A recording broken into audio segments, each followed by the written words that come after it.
What is going on, team? Dr. Andrew Fix back. Another episode here coming at you on the code. And my wife just told me, don't be too loud when you record this podcast because we have a sleeping toddler just down the hallway. So if I'm a little bit quieter, that's the reason why. I appreciate you bearing with us here as we try to let that nap continue on. But as you guys know, I'm the host and founder of this podcast, The Code, and we're trying to bring you actionable topics, actionable tidbits of information that you can apply in your everyday life to optimize your health and human performance. And man, this one has been a long time coming. I should have I think I did an episode on this a while ago, but we named it something different. It was on the RICE protocol. And, you know, we all know what that stands for, at least many people do: rest, ice, compression, and elevation. And I'm here to tell you guys that that is actually not the most optimal way that you should be dealing with acute injuries or recurrent irritations of subacute injuries. When you injure something, we're going to tell you about a better way that you can manage it. Okay. So let's just dive right into this. And the reason we're recording this when we are, the reason this topic is coming up yet again is because this information is still not common knowledge to everybody. It took years for the RICE principle to become this thing that everyone knew about, right?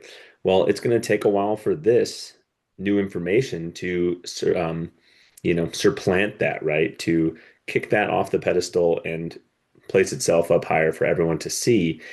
And even the person years ago that came up with that analogy, Rice, or that acronym, I should say, he has actually publicly come out and said, hey, we've learned new information. This is actually not the best way that we should be doing this. And a coworker of ours at Physio Room has this written on their whiteboard in their treatment room. And I just think it's so great. We talk about this with clients. We try to educate each person that we come in contact with that is still operating under the premise that RICE is the way that they should be going about things when you injure something, that there's a better way that can help you get through and get past those injured feelings faster and get you back to the activity you want to do sooner. And that's everybody's goal, right? So when you injure something, whether it's an ankle sprain, whether it's an irritated knee from running, whether it's, you tweak your shoulder doing something, reaching, putting something up in a shelf, or reaching behind you in the car and you feel a twinge in your shoulder, and that's starting to hurt later, rather than reaching for the ice pack and taking the pain medication, let's talk about what you should do. So instead of RICE, we've got a new acronym for you, and it's two words. And these are two things that you should give yourself and that you should give your injured area. And that's peace, PEACE, and love, LOVE. We need to give our injuries peace and we need to love on ourselves so that you can get back to the things that you want to do. But what do these words stand for? So let's just dive through each of them and let's rattle through each of them. P, protection. So of course, if you we'll use the ankle sprain as a common example here because it's just an easy one that most people have felt or dealt with before. Protection. We want to avoid doing activities that increase pain or really have a high risk of re-injuring that same area for the first few days after that.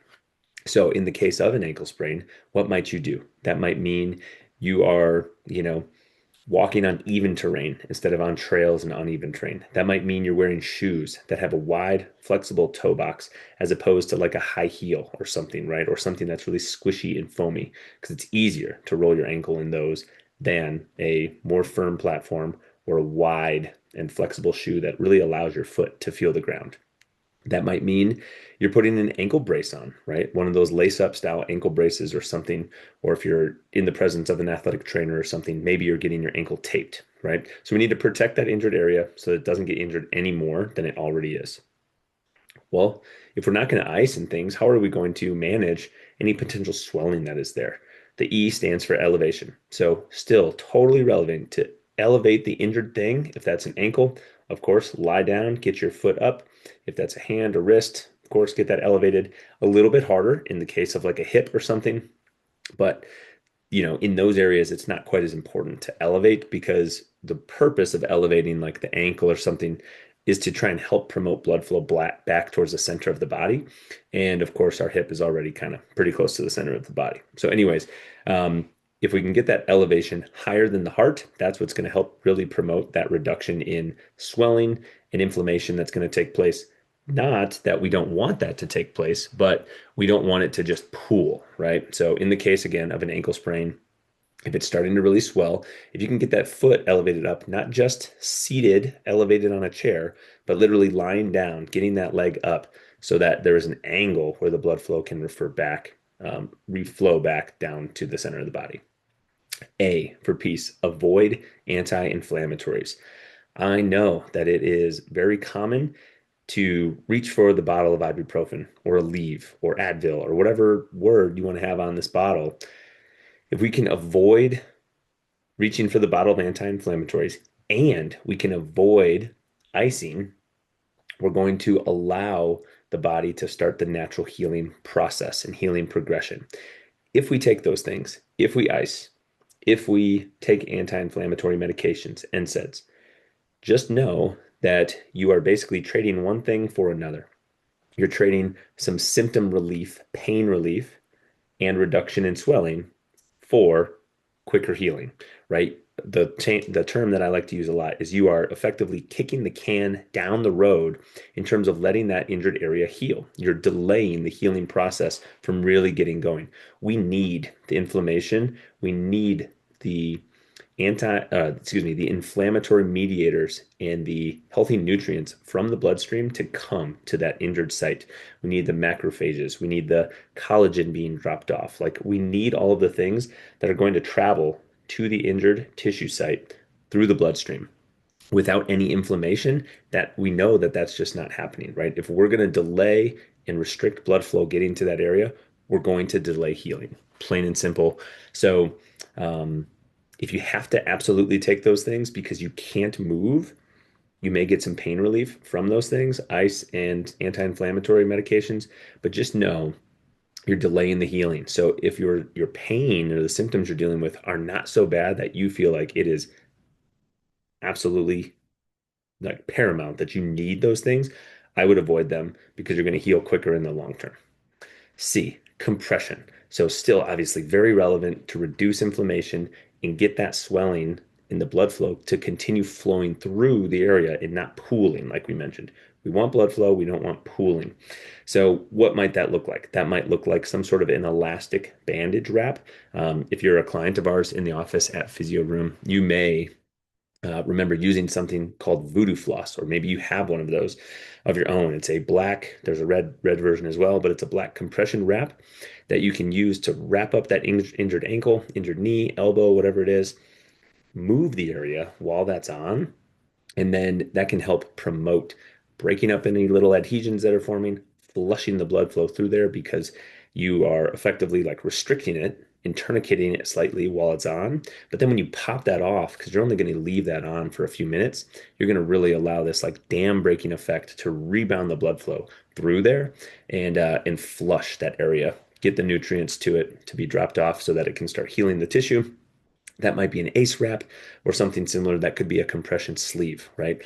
A lot of times, injured areas or irritated tissues, joints, really like the feeling of that compression. It can provide some subtle stability, even though like a knee sleeve is not going to, prevent you from tweaking your knee, for example, but it is going to provide some compression. It's going to allow you to get some swelling reduction out of that. And then E, to round out the word peace, is for education. So basically, try not to rely, even in the world of AI and everything, try not to rely on Dr. Google. What I tell everybody is you can find anything you want on the internet. You can find things that are in support of what your thought is. You can find things that are opposed to what your thought is. Seek professional help and treatment and guidance. I was actually speaking with a woman at a race this morning who was dealing with some foot pain. And, she was actually mentioning that she may have a stress fracture in her foot and that she had been seeing somebody and she really felt like she got no guidance from this person. So, I mean, if that's the case, make sure you go seek out guidance from somebody else. But if you need direction on what to do, whether it's reaching out to us or whether it's reaching out to somebody else, make sure you seek out some guidance. If you actually and legitimately have an injury, we want to make sure you're managing it the right way from day one as best as possible so that your chances of a full and non-restrictive recovery are as high as they can be. So don't just rely on the internet, even though I know there's a lot of information out there, including podcasts like this. But make sure you get some eyes and hands on that thing so that we can really see what's going on, so that we can direct you as best as possible. So that rounds out peace, protection, elevation, avoiding anti-inflammatories. Yes, that includes icing, compression, and education. PEACE. Okay, so let's set that one off to the side for just a minute. That basically is the majority of the things that the old rice principle pretty much had. So it's rice plus getting rid of the stuff that's not relevant and not beneficial, adding in more stuff that is, like the protection and whatnot, and the education. But compression's the same, elevation's the same, and we're flipping the icing and anti-inflammatories part completely around. Now knowing that we need the nutrients from the bloodstream, we need that blood flow coming to the area if we want that area to heal and feel better quicker. Okay, so we don't want to kick the can down the road on healing if we don't have to. I know there are still instances where you will see people using ice, right? Imagine a sporting event, right? This is like a baseball player who may have just thrown several innings. They pitched, and now you see them in the dugout with ice wrapped on their shoulder. Well, I think a couple things can be true. One, it is hard to break old habits. If you've been doing something for years and years and years, and you believe that that works for you, it is really hard to change your mind on that. I mean, think if you're listening to this conversation and I'm sitting here telling you, don't ice things, but you've been icing for 20, 30 years. And now I'm suggesting that you stop doing that. It's really hard to, take that for what it is and listen to that recommendation if you believe firmly that the ice has been helping you out. So, one, know that that's true. Sometimes it's really hard to take away these deeply ingrained beliefs and change them, even in the face of new evidence that tells us that we probably should consider a new alternative. Two, sometimes in those settings, it is okay, or the coaches and the trainers and the players, they know they're kicking the can down the road in terms of long-term healing. What they're really after is the reduction in swelling, because that pitcher is not going to go back out and pitch another game tomorrow. Like that starting pitcher is now going to rest for several days, and they know that they're going to be able to have day two, day three, day four to rehab and to work on things. So, if they were going to go right back out and pitch another inning, they absolutely would not have ice on their shoulder. That would make no sense, right? So just keep that in mind. If you see other people doing it, that doesn't necessarily mean that they don't have and know this information, but there might be other reasons why they're choosing to still use that old habit and that old acronym. Let's talk about what love means. So, again, this is a two-word acronym that we're using for what we should do when we manage acute injuries: peace and love. Now, we're going to go through LOVE line by line. So, L, load. So often we hear that people are resting, avoiding things, they're not getting back to the gym, they're not getting back to their activities. And we know that the sooner that we can get a person back to the things that they enjoy doing, the quicker we can help them make a full recovery. Of course, keeping in mind that the P on the word peace was for protection. We need to be smart about this. We aren't supposed to just, if someone just freshly sprained their ankle, I'm not going to tell them to go back to trail running, right? Does that make sense? Like we want to load, we want to continue exercising, but we want to do it gradually and we want to let pain and symptoms be the guide. This is another reason why the E for education, like how we can help direct treatment, is what I just said. If somebody sprains their ankle on a trail and now it's been like 3, 4 days and they're back to like pretty much walking around pain free, that still might not be the best time to go back to running on a trail because you're still very much in the risk zone of re-injuring and re-spraining that ankle. We need to be smart about this. Like, let's check the boxes on step one, step two, step three, step four. Let's get back to the things and you demonstrate to us or to the provider, I can do this, I can do this, I can do this. For example, I can stand and not limp and walk around my house pain free. I can walk a mile pain free. I can go for a short run on flat terrain, pain-free. I can go for another short run on uneven, undulating terrain. I shouldn't say uneven, undulating, uphill, downhill, potentially on a slight slope or a slight slant. All of these things should be done. You can hop, you can land, you can squat. Like all of these things should be done before you return to running on that trail, right? Just to use that example. Or take soccer as the example. We're not just going to jump right back in to full speed training on the pitch, right? On the grass field. We're going to do all those other things I just mentioned. We're going to walk around. We're going to squat. We're going to jump. We're going to land. We're going to jog. We're going to do drills on the field, on turf, on grass, before you get back to full speed training, where the risk of re-injuring or re-spraining that is much higher than in all those earlier activities. Okay. So load, we need to get back to things, and somebody like myself or another professional can help you determine what is safe for you to do and what you maybe should hold off on. But try your best not to avoid things. Heck, if I injured something right now, I would be wanting to move and use that area as much as I can, of course, being mindful of my symptoms as quickly as I could, right? And of course, you would continue to train the rest of the body, right? If something's injured, that doesn't mean the entire rest of your body has to rest too. The more you can keep doing things, this is going to come up later in our acronym here, the better. O for love, optimism. We need to condition your brain for optimal recovery by being confident and positive, right? It sucks when you injure something, right? I have had more injuries than I care to talk about, and it is not fun for anybody. That's half of the reason why I'm a physical therapist today. But we need to be positive. We need to think about what we can do, not what we can't do. We need to be visualizing and imagining what our recovery is going to look like, what our performance is going to look like when we return from this injury, when we rehab, when we get back to doing things. Because what you think about, you bring about at the end of the day. You guys know that old saying, whether you think you can or think you can't. You're right, right? We can't be just doom and gloom and always be, down in the dumps when something happens to us. If that was the case, could you imagine some of these professional athletes that we watch if that was their mindset every time there was an injury? I mean, we see these things on national television. Everybody knows about these big injuries that these players go through. They're working with world-class providers, world-class rehab teams. Like there's a lot of optimism and positivity around the comeback, right? The comeback is so important, and you can have one too if you're dealing with an injury. We just need to be optimistic about it. So, O for optimism. Okay, V for vascularization, right? I know that's a mouthful, but basically what it means is we want to increase blood flow to the area. Back to what we were talking about with the icing and things.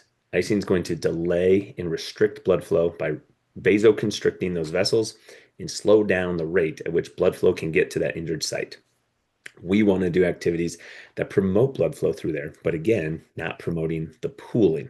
So, whatever type of pain-free cardiovascular activities you can do that is going to increase blood flow for repairing that damaged tissue. Let's take a totally different example. Let's talk about back pain, right? The most common thing that we see people for in our office and that all outpatient physical therapists probably see clients for in their office, back pain. What could you do that likely is not going to bother your back, but is going to promote blood flow to the area? For a lot of people, walking does not bother their back. Some people are way more uncomfortable when they sit down for a period of time than when they're up on their feet. And movement is oftentimes very helpful. How about riding a stationary bike or riding a bike that uses your arms and your legs, like an assault bike or a rogue echo bike, for example? Many people that have back pain with certain things can do those activities pain free. And the best part about that is it's going to promote blood flow throughout the entire body. Of course, that blood flow is not just local to the one spot we're talking about. That's going to promote blood flow through the whole body. It's going to get your heart rate up, going to get your respiratory rate up. Back to using our ankle sprain example, many people can ride a bike pretty quickly after they sprain their ankle without much limitation or restriction to that. So, what can you do that's not going to irritate that area and is going to allow you to continue to train and continue to promote blood flow to that damaged tissue site? Finally, we're wrapping up with E, exercise. And we already talked about it. We already talked about like continuing to load and continuing to do things. If I had an injury, I want to get back to doing whatever I could as quickly as I could. That's a very general rule of thumb that we use in our office, or that hopefully all physical therapists are using with their clients is let's continue to keep you doing whatever it is that you can do as much as possible, right? We don't want people to be restricting their activity level unless we absolutely believe there's a good reason, like a stress fracture or something, or some other medical condition. But we want people to be moving. It's no surprise to probably anyone listening to this that we have a real health problem in our world, particularly in the industrialized world, but in our country. We are overweight, we're obese, we have preventable health conditions, heart disease and diabetes type 2, and things that like if we just continue to take care of ourselves, we can prevent these things from being the case.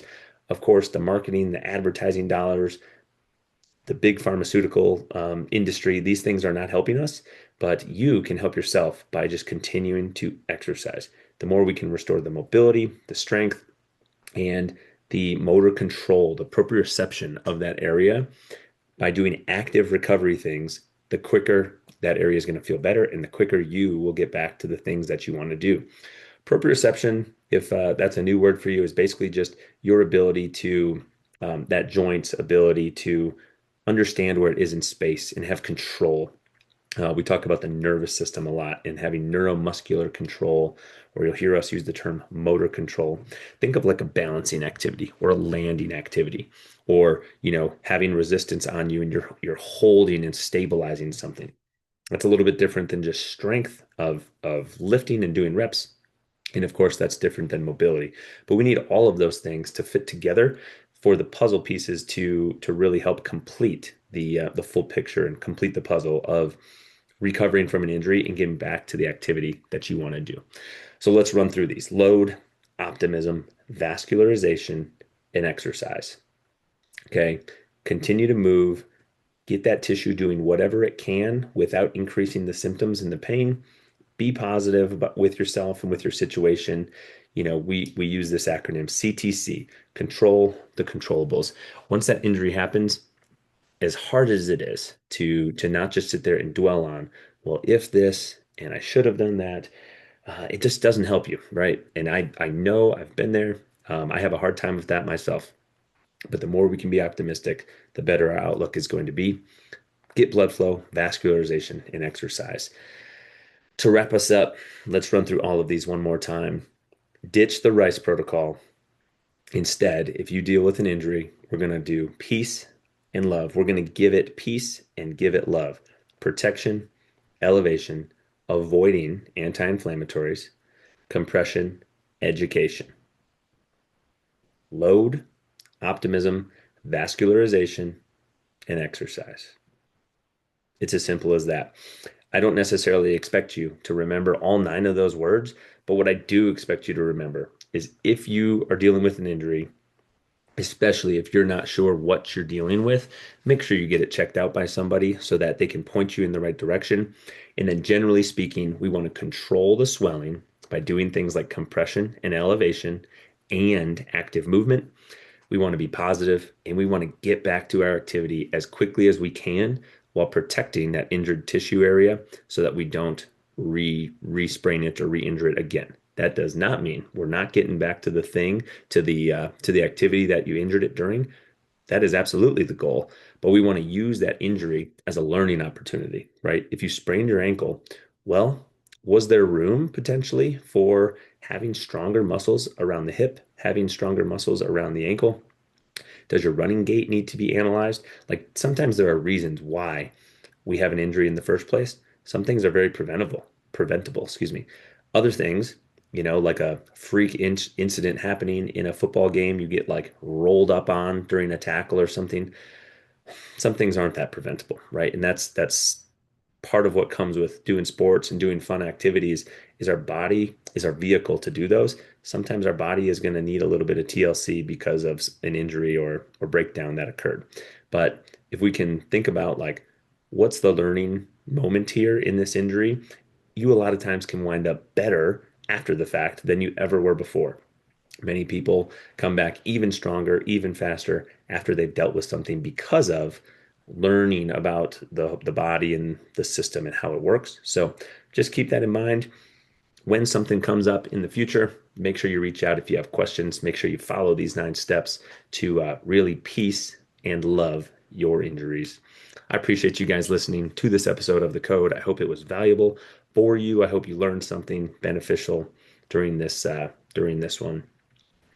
If you can think of anyone that would benefit from hearing this information, maybe somebody that's stuck on that old rice principle, maybe that person's you. But if that person's not you, please share this conversation with them, shoot them this podcast episode. And if you can help us get this to more and more eyes and ears by scrolling to the review section of whatever podcast platform you're on, I would really appreciate it. And again, Dr. Andrew Fix here from The Code, signing off, and we'll catch you on the next episode. We'll see you later.